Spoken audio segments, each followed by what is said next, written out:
Oh, that's not going to be good. You won't be able to see anything.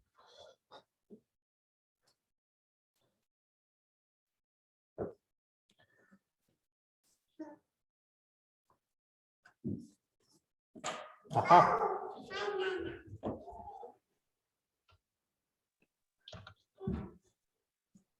Hello. Hello, hello. How are you? I'm okay. We are just getting this. Chikai. No problem.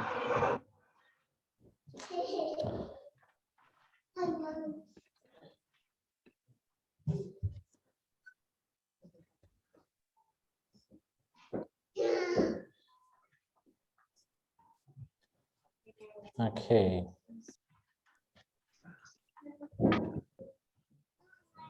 Can you hear us? I can hear you great. Can you guys hear him? Can you hear me? Hello, everybody. I can be loud enough. Kind of. Kind of. I can try to be louder. Maybe that's a job for you, Jay. Yeah, we're gonna work on this.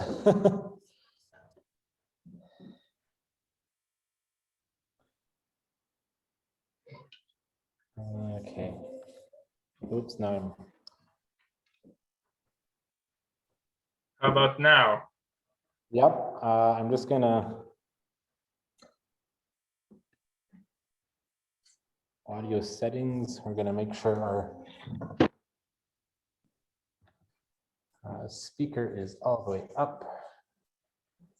Okay. I will also go turn up the systems. So I know there's a blinding light in your eye, Cyril, but is that too? That's not bad. That's not bad. That's, okay. Like I can see people. Hello, people. I'm sorry I can't be with you.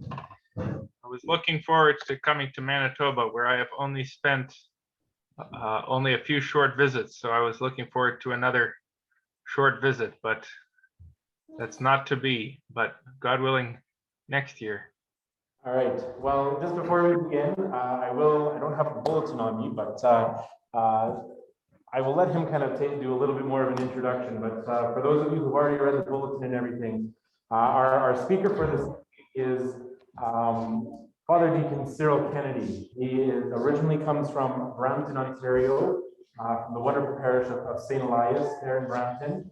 And I've known him for I don't know how many years now, but it's quite a few. Our time in Ottawa do not quite overlap seminary-wise. He did finish seminary before I started, but he was still there studying and everything while I was already starting. So our paths did cross a little bit in Ottawa, but he was in seminary with Peter here. So there's another connection, and he took classes with my wife, Sophia.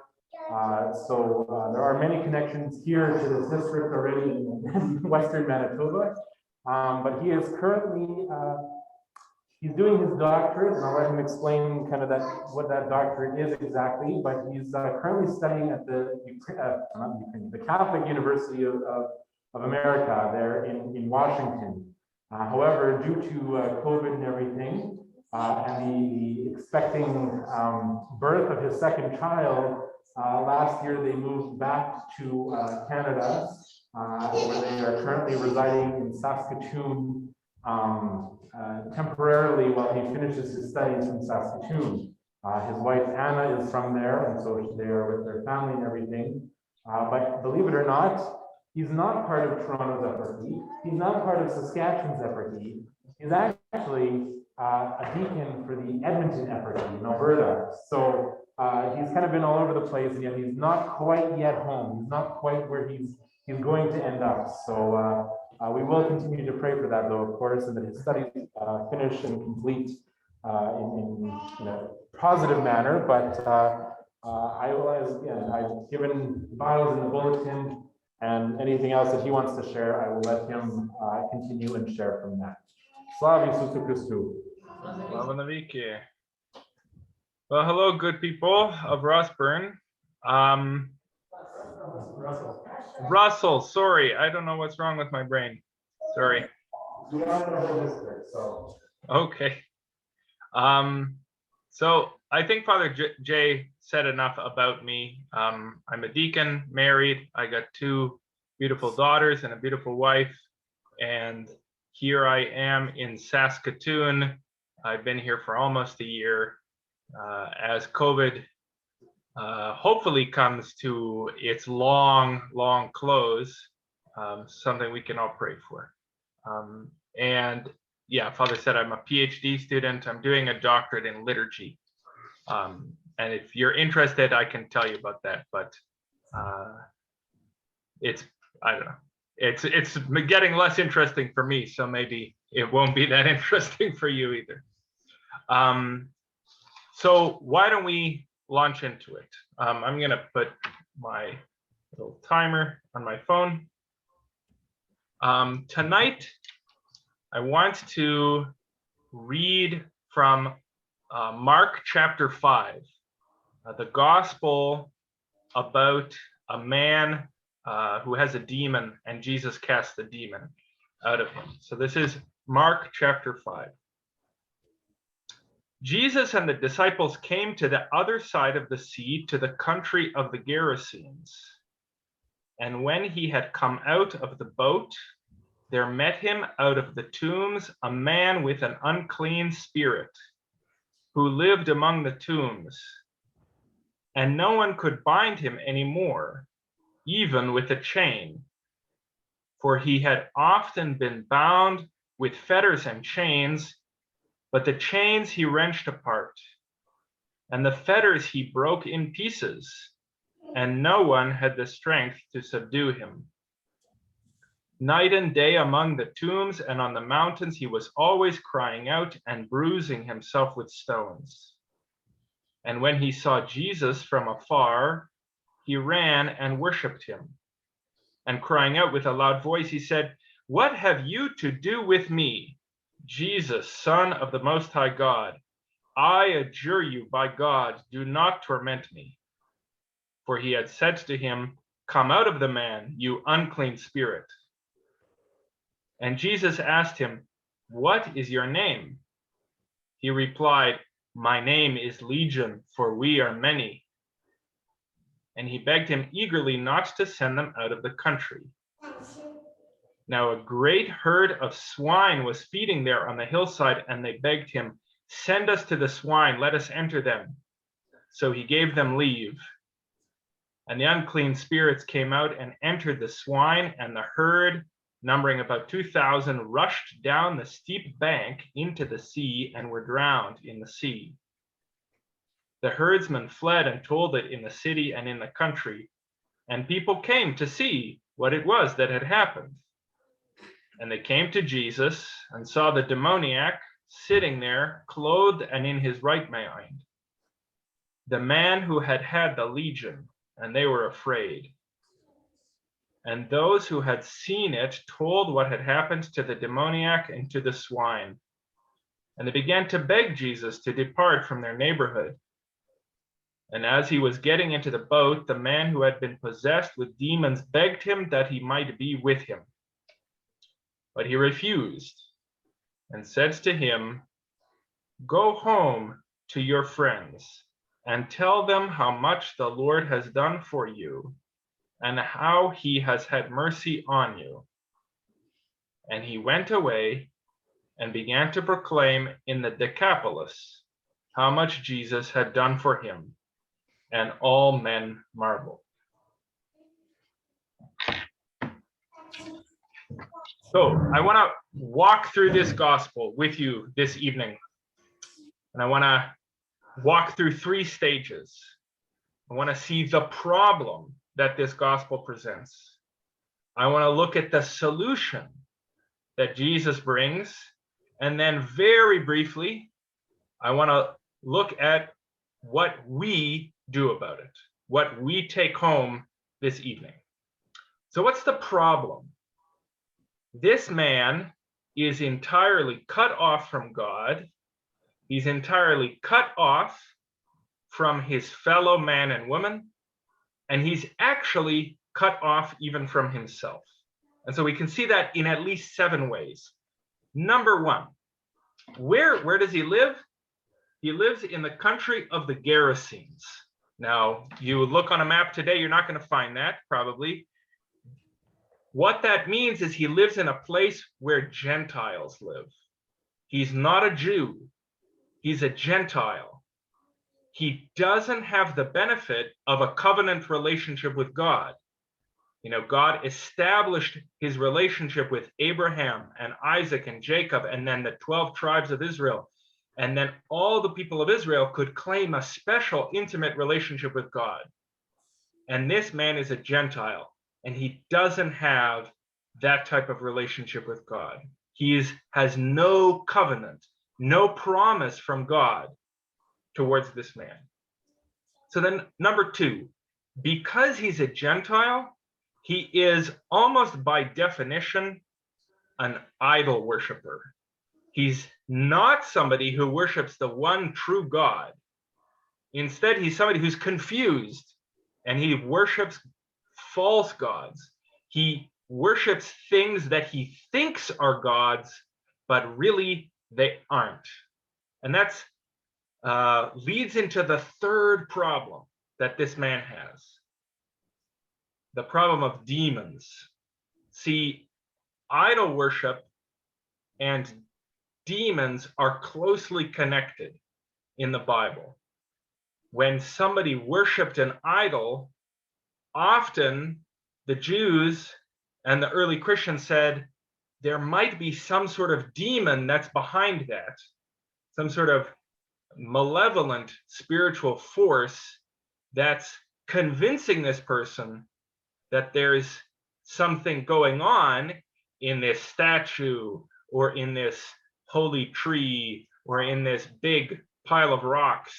But in fact, what's going on is something bad, something spiritually demonic, something negative. In the gospel, it doesn't first say that he has a demon. It says he has an unclean spirit. So we might ask ourselves, what's an unclean spirit? When something in the Bible is unclean, the most basic reality for that unclean thing, the most basic principle that all unclean things have, they can't come into contact with God. You couldn't bring unclean things into the temple. If you were a Jew who was, for one reason or another, unclean, you can't come into the temple to worship God. So this man has a spirit, like a spiritual force, a spiritual personality has taken over him, and that spiritual force is so opposed to God that actually this man, he's by definition unclean. By definition, he can't come into contact with God.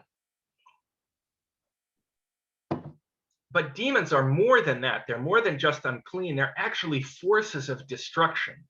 On Sunday, we're going to hear the gospel of a father who pleads with Jesus to save his son, and his son is so out of control with demonic possession that sometimes he will jump into water and almost drown, and other times he'll jump into a fire and be burned.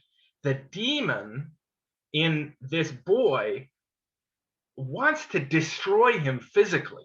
So demons are a force of bodily destruction.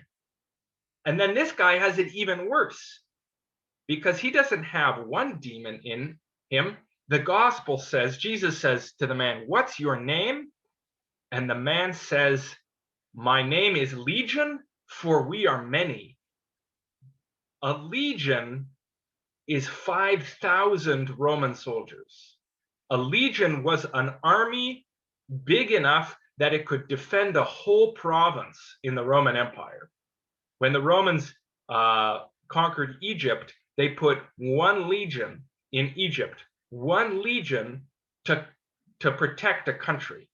So that's how many soldiers are in a legion. That's how many demons are in this guy. So he's got it really bad. He's really overcome by the forces of evil. And then demons are also something that tempts us. At the beginning of the gospel, Jesus, after his baptism, goes out into the desert, and Satan appears to him and tries to tempt him, tries to draw him away from obedience to his Father towards obeying Satan instead. So in all these ways, this guy, this man possessed by a demon, lives in Gentile territory, probably worships idols. He's got it really bad. But it even gets worse. In the gospel, it says no one could bind him. The people who cared for this man, perhaps his friends and his family, they saw his life going downhill. They saw how he was getting more and more out of control, and they tried to put him into control. They wrapped him with chains, they tied him up, but he was so out of control that he broke the chains. This guy has incredible strength, but at the same time, he can't use it for any good. He is beyond human help. No one can bind him. And as a result, he's dangerous. So he's living outside of the city, outside of his village, far away from any other people. And it says at night he goes up into the hills, and you can hear him shouting, and he's hitting himself, cutting himself with rocks. He's dangerous to other people, and he's dangerous to himself. So in other words, this guy is totally alienated from other people. He's totally cut off. You know, for a year, we have had to undergo social distancing. You know, that's the reason why we have to do this over the computer rather than me being there in person. And this guy, we don't know how many years he has been socially distanced, cut off from other people, cut off from God, and finally, he's divided within himself. So we see this when Jesus says to him, "What's your name?" He says, "I am Legion, for we are many." He doesn't know what's going on inside himself. He doesn't know if he is the person that God made him, or if he is all the demons that have taken over him. He wants to live, but he's a danger to himself. He wants to be free, but at the same time, he's terrified of Jesus. So this guy's situation is really bad. He's basically a walking corpse. He's a walking dead man. He lives in a graveyard. He lives among tombs. If you met somebody and you made friends with them, and then they told you that they lived in a graveyard, you would probably think twice before you ask that person to have coffee with you again. That somebody who lives in a graveyard is not only creepy, they're actually like terribly antisocial. He's probably naked. The Gospel of Luke says he's naked. He's got no friends. He's got no family. And frankly, he's got no future other than to eventually lie down and die among the graves he's in. So that's a pretty bad picture. This guy's got it pretty rough. What is the solution? The solution in the gospel is that God breaks in to this man's situation. God invades the despair and the misery and the isolation of his life, and he brings hope and life and relationship. So I said a minute ago, I said this guy was a Gentile. So he lives outside of Israel, and he lives outside of all the benefits that the Jews have in terms of a relationship with God. So what does Jesus do? The gospel says they came to the other side of the sea. Jesus and his disciples are in a boat, and we have no idea why they're going there except to heal this man. Jesus goes across the water to be with somebody who has no claim on Jesus. So we talked about idols. So then the next thing that happens in this guy's life, as soon as Jesus touches the shore, as soon as he gets out of the boat, says, there met him out of the tombs a man with an unclean spirit, and when he saw Jesus from afar, he ran and worshiped him. So this guy has potentially been worshiping false gods for his whole life. And now the real God shows up, and all Jesus has to do is be present. All he has to do is step on the beach, and this guy, for all his internal confusion, immediately recognizes this is the real God, and he worships him. So we talked about demons, about unclean spirits. Well, what Jesus does to the unclean spirits is he sends them into the unclean pigs and then sends those into the sea to be destroyed, to be washed away. And if you were a Jew listening to this gospel, you would immediately think of Noah's Ark and all the evil of the world being washed away in the flood, and God saving Noah and his wife and his children.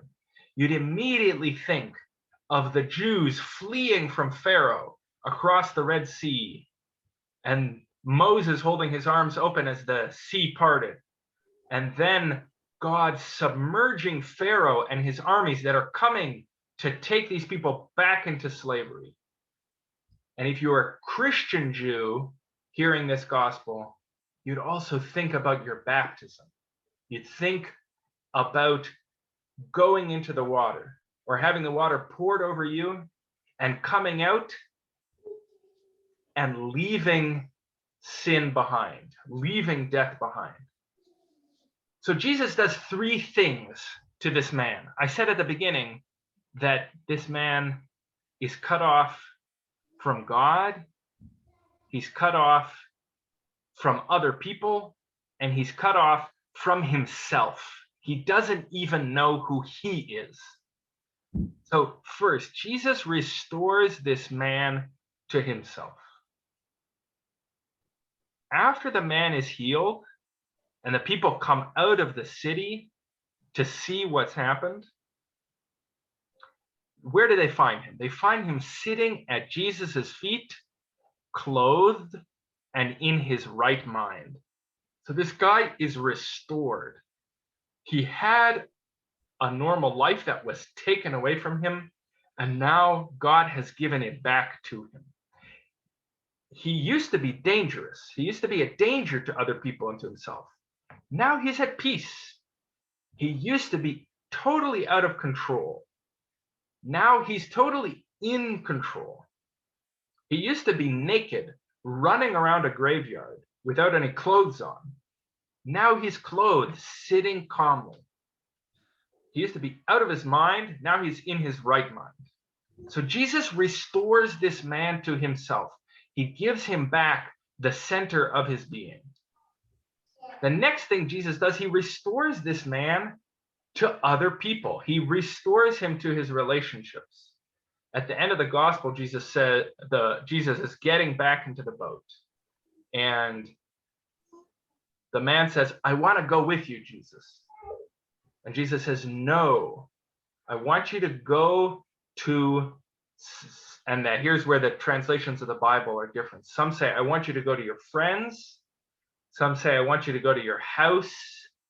I think the Greek actually is just, I want you to go to yours. You know how we say, maybe around Christmas time, we say, all the best to you and yours, or happy holiday to you and yours. Well, the yours in that is everyone you love, your family and your dear friends. And in the Greek, that's what Jesus is saying to this guy. Go back to your people. Go back to your people and tell them what I've done for you. And then what does the guy do? He doesn't just go back to his people. He goes to the place he's from, which is called the Decapolis. The Decapolis is the 10 cities place. There's 10 cities in the Decapolis. In other words, this guy goes to a place that is filled with people. He goes to Winnipeg, and then to Winnipeg, and then to Winnipeg. He goes to 10 Winnipegs. So he's going to a place, he used to be totally cut off from people. And now he's going to a place that's filled with people. The last thing that Jesus does, he restores this man to relationship with God. A relationship that potentially this man never knew he had. Especially if he was an idol worshiper. He didn't even know how much God loved him. He didn't even know how God wanted to be in relationship with him. And now, where does he find himself? He's not only clothed and in his right mind, he's sitting at the feet of Jesus. This is pretty much the best place to be. This is where Jesus's disciples are. You know, on the feasts of the Mother of God, on the feasts of the Virgin Mary, the gospel usually mentions Mary and Martha and the two sisters. And where is Mary? She's at the feet of Jesus. That's where this guy is. He couldn't be closer to Jesus. He couldn't be learning more from Jesus. He's become Jesus's disciple. And then when he asks to go with Jesus, Jesus doesn't say, no, you're a Gentile. You can't be with me. Jesus says, no, I want you to go tell all your people, all the people you love, and all the people they love, what I have done for you, what you've experienced God do for you. And that's precisely what this guy does. So what do we do about it? We have this terrible problem. This guy is among the worst people in the gospel. It's not too many people that Jesus meets have it worse than this guy. And then there's this wonderful, remarkable solution. Tomorrow and on Sunday, I'm going to talk more about what to do. I'm definitely going to talk about confession. I'm going to talk about communion. The things that we as Christians, as people who've been baptized, can do to have a good relationship with God. But tonight, all I want to say, all I want you to do about it is just to know, just to understand as much as you can in your heart what God has done for us. Because what God does for this man, he does for us. God moves to us before we move to him. You know, in a couple weeks, we're going to sing, Christ is risen from the dead, trampling death by death, and to those in the tombs giving life. When we sing that, we don't say anything about ourselves. We don't say anything about what we've done for God. We don't say anything about how we've earned it. We don't say, Christ is risen from the dead, and because I fasted on Wednesdays and Fridays, I get to eat kielbasa. Or even, Christ is risen from the dead, and because I made a really good confession, I'm probably going to go to heaven. The only person we talk about is Christ and what he's done for us. We who are in the tombs, so to speak, he gives life to. So God moves towards us before we ever could move towards him. This is such wonderful news. He's not waiting for any of us to prove ourselves to him. He's not waiting for the man who had the legion to show that he was willing to change. God simply intervenes. Jesus gets on a boat, gets onto the beach, and says, demons, go into the pigs. God, even while we're unworthy, even while we're totally taken over by the bad things in our life, by the sins we have committed, by the mistakes we have made, by the mistakes that other people in our lives have made that affect us. Even while we are totally stuck in that mud, God doesn't wait for us to do anything.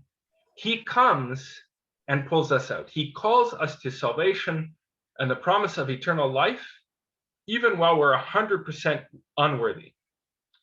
So no matter what tombs we live in, God is willing to pull us out. So I don't want you obviously you can think about whatever you want for the next 24 hours. But if you are coming back tomorrow or you're watching tomorrow online, between now and then, think above all about what God has done for you, about how he has given you life and how he wants to keep on giving you life. Amen.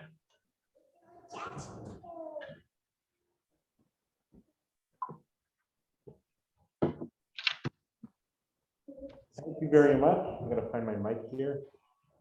It's on. Oh, I turned it on.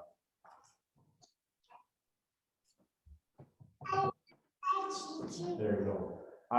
Thank you very much, Father Deacon Cyril. Would you be open for a few questions if there are any at this moment? Go for it. Are there any questions? Yeah, me. You have a question. Our little spiritual questions.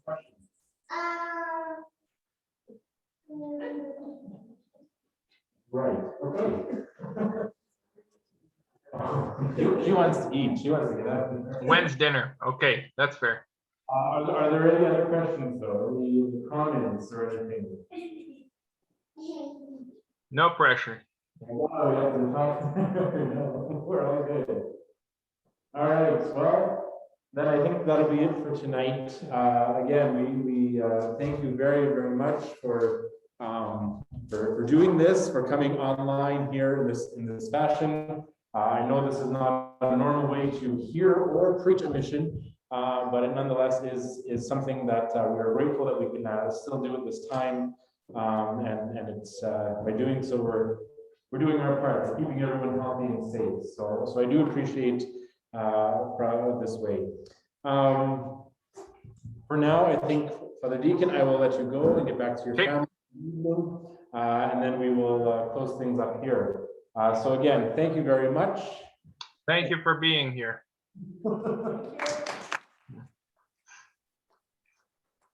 For those of you who joined us online, we hope you enjoyed this programming for this evening, and we hope you join us back again tomorrow. All right, we will see you tomorrow, Father Deacon. Thank you. Bye-bye. If I can figure out how to do this.